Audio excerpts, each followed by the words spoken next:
one-on-one instruction mentoring. I was doing a lot of talking yesterday, wasn't I? I was wondering if I got my voice.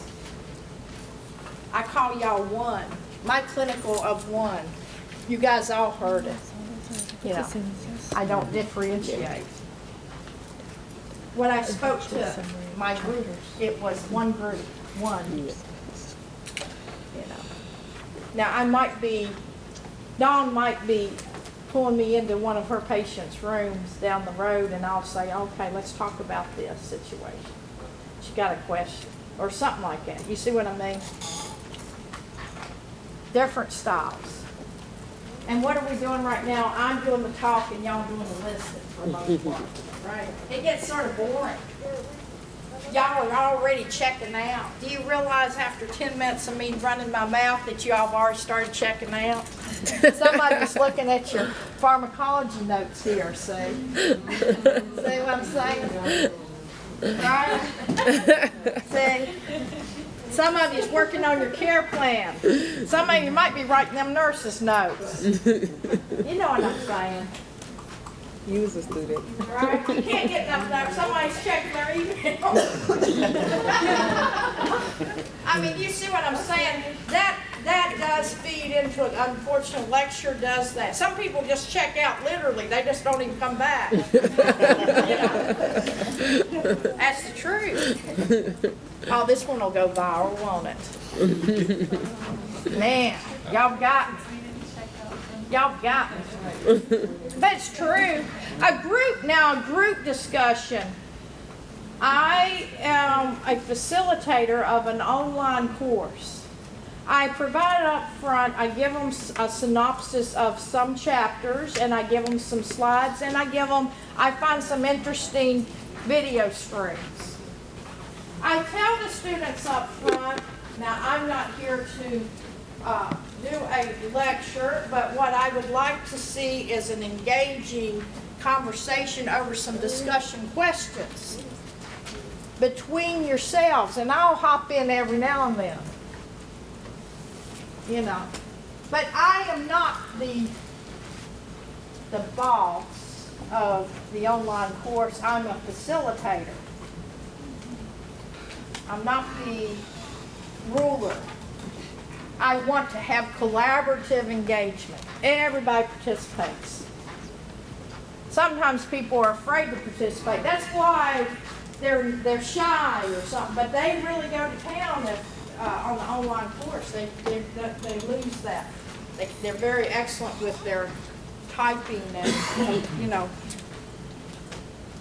elaboration that way, but they're very shy. Some of you guys will have to do, well, all of you will have to do presentations in front of your fellow classmates, and it's painful.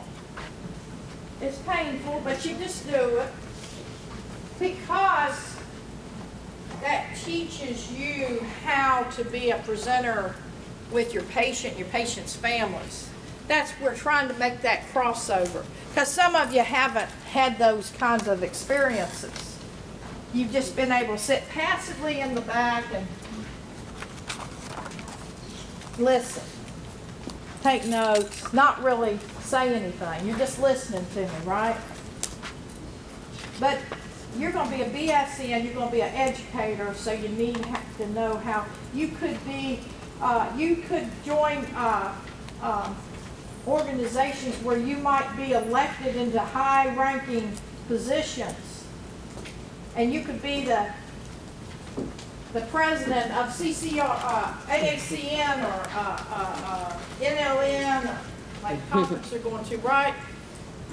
All the instructors have gone to Anaheim, California. And don't forget, guys, once y'all finish with your degree, you too will want to get involved in these organizations and take some of these conferences, because they're always held at nice places. There will be sightseeing, let me tell you. They will be sightseeing. They're not just doing a conference. Disneyland, or is it Disneyland out in California? Yeah. Disneyland, here I come, right? I keep waiting for NLN to be held in Hawaii, and then I'm gonna tell Dr. Frazier, I said, no, I haven't had my turn to go to NLN. I think I'd like to go. I like to go now. You see, I try to think through that. Anyway, other methods of learning. You guys like printed material. You do. This is printed. What is it?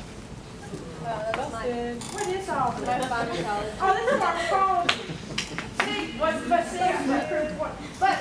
printed material, but see what she does, it's like her brains. It's like her brains, and she takes it with her wherever she goes, right? You guys like printed material. Some people have a challenge with e-books, right? See, she got printed materials. I like to See? A PowerPoint. take it from me.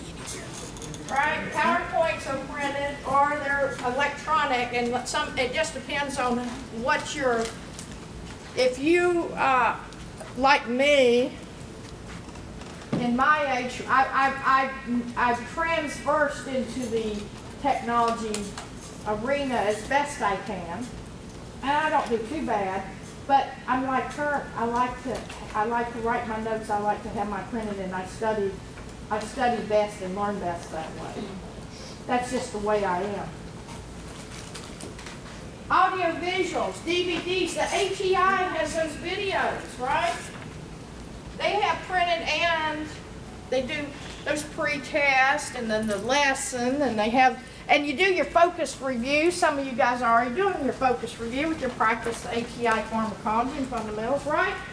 Yes. Say yes. Yes. And you don't, and everyone knows how to do them, don't they? Say yes. Yeah. And you know, practice ATI and proctored ATI, you can do focus reviews. Does everybody understand that? Yes.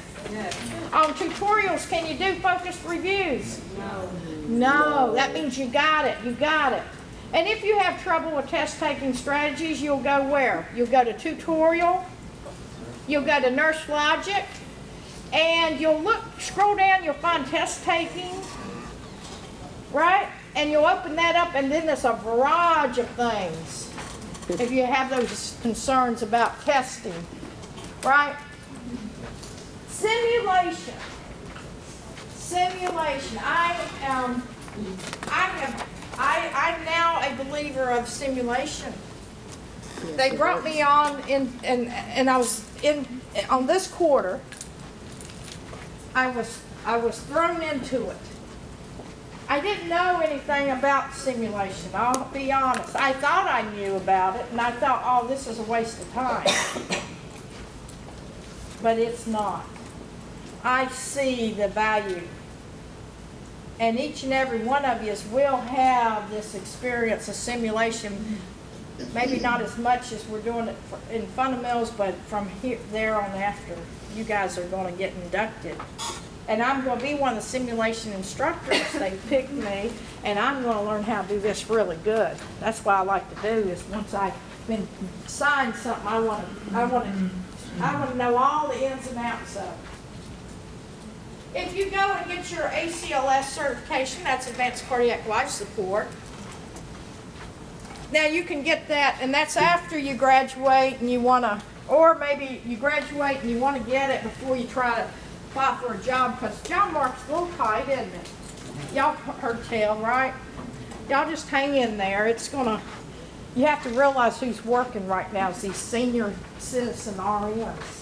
Because the economy dropped, you know, that's what happened. So they're getting in a few more years of income before they just drop dead on the job, right? Yeah, it can happen. But you guys will want to consider getting your Advanced Cardiac Life Support, because that'll be a selling point. And one of the best places to go, and I'm not associated with them at all, but I go every 2 years. I've been doing it for 20 years, just about. ACLS certification at Master Train, and it's located near that Magic Time Machine. They really tie in the content. They make you actually live the code, the mega code. You will do the mega code. You will be doing just like what we're starting to do here, I'm very excited.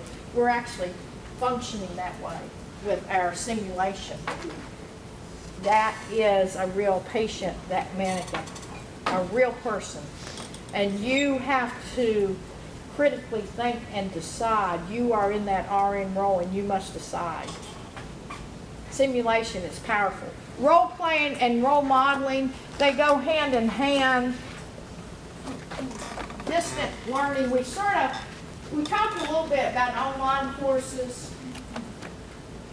but it could be also correspondence courses. Some of you guys, where they send you books, and you study the books, and then you say, I'm ready to take a test. They send you the test, you have to send it back a certain way or whatever it is, correspondence. But mostly, nowadays, when we think of distance learning, we really do think of online education, don't we? Mm-hmm. And then, of course, that computer assisted, again, I refer to your ATI. You got to make sure you're doing your fundamentals ATI practice test. You look at the right and wrong rationales. You do your focused review. You do your tutorials for anything related to fundamentals. Because remember, at the end of this course, you do have to take the ATI fundamentals test, the proctored. Concept maps. You guys have not had that, and you won't have it this quarter, but it's a way that you can look at a picture. And it's a quick view, and you can capture all that's going on with that patient. You guys will be doing that. You guys will look forward to doing that instead of the 38-page care plan, right? There you go. But you have to do the care plan first because you got to understand the steps involved in the plan of care. You get that down really good, then this falls into place. This is like a care plan, but it's all just in one global picture. This is just an example. I have others, This is not the template. This is just one I pulled off. It's sort of like this, guys. Yes. Alcohol. Alcohol. Oh, ethyl. Yeah. This is just an example. I could have put up anything. I could have put up a concept image of congestive heart failure or pneumonia. I just threw one up. And now we move on to chapter 25. See how fast we move on. Yes, you like that. The zebra losing the stripes. You guys might be feeling that way. I don't know. Some of you may. Don't just go with the ride. Go with the waves here, right? Stress and adaptation. You must adapt. Mm-hmm. And what we find from our textbook, stress any disturbance in a person's normal balanced state. It's not necessarily a bad thing. It keeps you guys very alert. It's like you're running from the tiger when you come in to take a test. Today, you got a test today. You had a test for me, and you have a test this afternoon. You're on that alert mode, right? Very heightened, motivated to do well. So stress is not always a bad thing. No. It makes you focus. But if you have too much stress, then you develop tunnel vision and things just go totally awry. They really do. Coping strategies. What does one do to manage their stress? You can have a adapted, and then of course you have the maladaptive, right? The image of Homer Simpson with 400 cigarettes in his mouth. What do some people do sometimes to relieve stress? They use substance abuse. They go toward that direction. I sometimes, to alleviate some of my stress, I just like to work. I like to create PowerPoints or work on my content. I like to work around the house. No, I go away. I go away from the house. I can't do it. I sometimes indulge at Central Market, HEB Central Market, yeah. right? When I feel stressed, I said, man, I need a coffee from Central Market. You know, To get away. gotta get away. I gotta find my spot to go to. Sometimes that's what it is, finding your spot. Going out to the park. Away from all chaos. Sometimes you can have your spot right where you are. You just do a shutdown, you know. I need downtime. Now, I think that's healthy. Some people might say that's maladaptive. I don't know. Working too much. Working too much, right? Y'all say, slow down, Dr. Moore. Don't work too much. But, you know, I can work myself into the ground. We had this instructor that she was teaching at Incarnate Word. She was one of my LVM instructors when I first started. She literally worked to the day she died. She was up giving a lecture to students. Oh my goodness. Yes, and stroked out. Yes, it happens. But just be aware of these adapted and maladapted coping mechanisms. That's all I say. Notice I didn't talk too much about adapted. I don't really exercise too much. But that's a good way to relieve tension. I mean, you can tell, right? My gut, I need to. Right? Those adapted, that's healthy. You really do feel better when you do a walk. And I do recommend highly, when you guys are out working, when you get off your shift, whether it's night shift or a day shift, that you work to 7A, 7P, 7P to 7A, I highly recommend that you get into that routine, just a calming walk. It doesn't have to be a long walk, just to take all your anxieties of the shift out, just to walk. It does help. Highly recommend it. Approaches to coping. Altering the stressor. Quit the job that's creating the stress, right? That's the way you can alter it. Adapt it. I adapt. I'm assigned to teach 3 classes, and all of a sudden an instructor doesn't show up and they tell me I'm going to teach this class I've never had any kind of education on.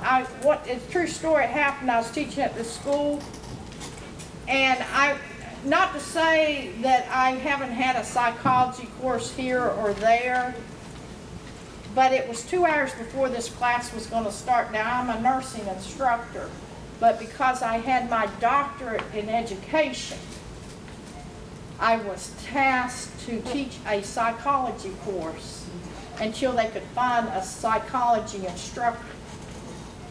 Now, you can imagine, and I said, well, and I got, how long before this class starts? Oh, it's going to start in 2 hours. I said, well, give me the book so I can start reading them. So I'll know what I'm talking about. I mean, can you imagine? That's insane. Where was that? Oh, that was at another school. They had multiple courses. It wasn't I'll say it was Catholic. Wow. Yeah. So you quit? I was already trying to get myself over here. But no, that was unreal. And I did not appreciate that. But what they were doing, because I had that doctorate in education, they didn't have anybody that they could. I would appreciate it.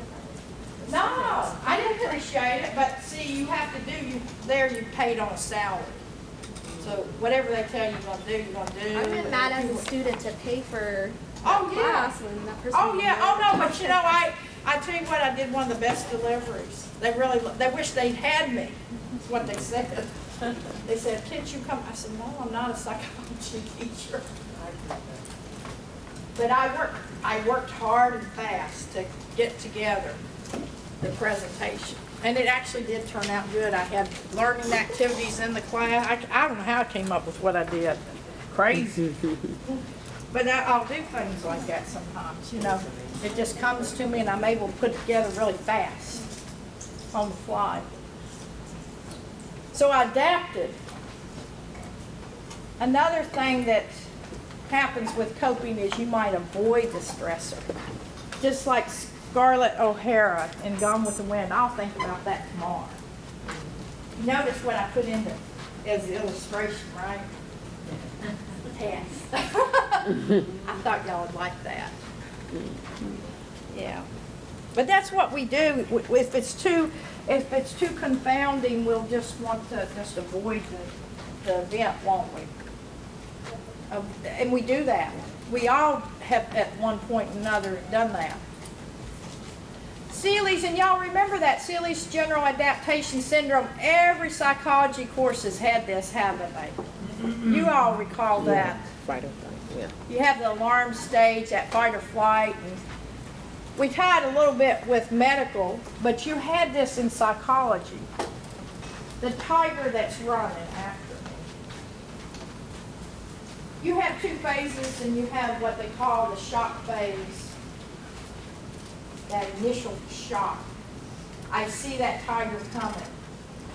And what happens is that adrenaline, that epinephrine is running through my bloodstream so I can get up and go. You can only do that for so long. You can only do that for so long. It's sort of like a patient they're critical. They're critical and they will give all they can, their internal workings of their body will give all they can in that initial insult. That's the alarm phase. What happens here during this alarm phase? You have a lot of things going on with the endocrine system. These things that happen within our body system, the hormones, the adrenals, we are preparing for the biggest fight of our life, and that of survival. Our body senses that. We have to take some of that glucagon and it's converted to sugar where the liver has stored it to help us in times of need. Right? That happens. Our kidneys, and you guys have heard of situations, maybe you have a situation where there's a patient that's I don't know, they've crumped, they've gone down, their blood pressure's low. They're not doing well. And your body feels it, they sense it, and they have these things that kick in. The kidneys, they secrete this substance called renin. You guys remember this right? It was A&P, right? Renin. And converts to angiotensin 1 and then that angiotensin 2 and sends a message to the adrenals saying, look, we need some help here. We've got to reabsorb, we've got to have some more sodium retained fluid so we can push up our cardiac output because our kidneys are dying. These things that we have within our body, it is amazing, isn't it? Did you guys know that we literally have our own built-in opioid system? We can manufacture within our bodies our own endorphins, our own morphine, so as to speak. When things are so bad, our body can produce a feel-good kind of sensation. All of these within our body can affect us when we have crisis that ensues on us. Within that sympathetic system, within the alarm system, what happens? The tiger is coming at me. I have to be very alert. My pupils dilate. Why? I've got to see better. See, I'm gonna see better. I'm very on alert status. My heart's beating faster. It's the contraction. I'm stronger. I'm stronger for that time. I'm ready for the fight. I'm ready for it. Second stage, resistance.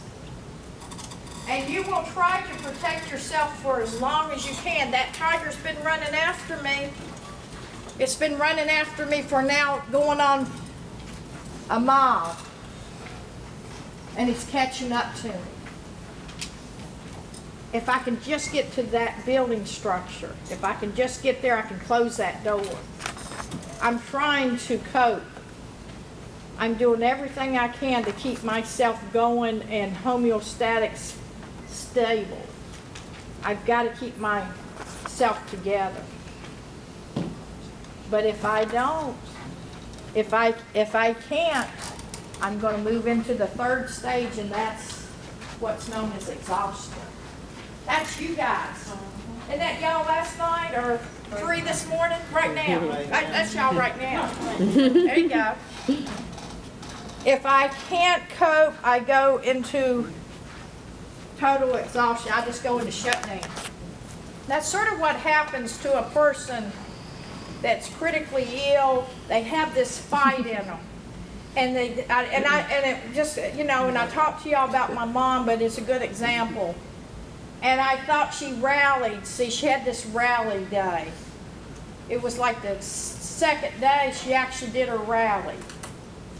And I said, man, you're gonna do it. You're gonna be able to pull this out, even though no matter what he said. And I just believed so much that she was going to, because her vital signs were improving. They were able to get her off the dopamine. They took the balloon pump out. She was still on the ventilator. She wasn't awake, but we were able to titrate off the dopamine, and I saw she's having adequate urine output because, you know, I'm looking from an ICU perspective. I said, man, you're doing it. I'd be sitting there next to my mom and said, you're doing it. Just do it a little bit longer. Do it a little bit longer. But the fact of the matter is she had no cardiac reserve. She had what the infarction just literally knocked out her pump. She had nothing. She did her fight. She fought all she could, and she lasted as long as she could until she went into the state of exhaustion, and then everything shut down. And she dies, you see.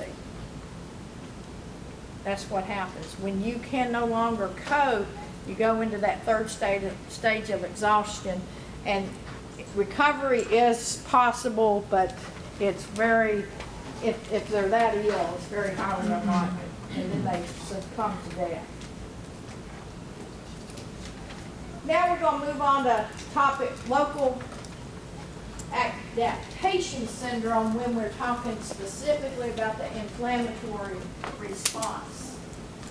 And I want y'all to acknowledge this can happen with a simple injury that you guys have. I am walking down the sidewalk, and it's unbeknownst to me that it started raining. And I'm not really paying attention that it already started raining. And you know, sometimes those sidewalks get slick. And I slip, and I fall, and I cut my knee. You see. Immediate injury. It's broken skin, right? Mm-hmm. My body is helping me. It's coming together to help me with the injury that I have had. They're coming to my aid, just like soldiers. What happens? We gotta constrict so we can stop the bleeding, right? In all things, that's what happens. We got to control that bleeding. Our body's helping us. Next process, that cellular response, where those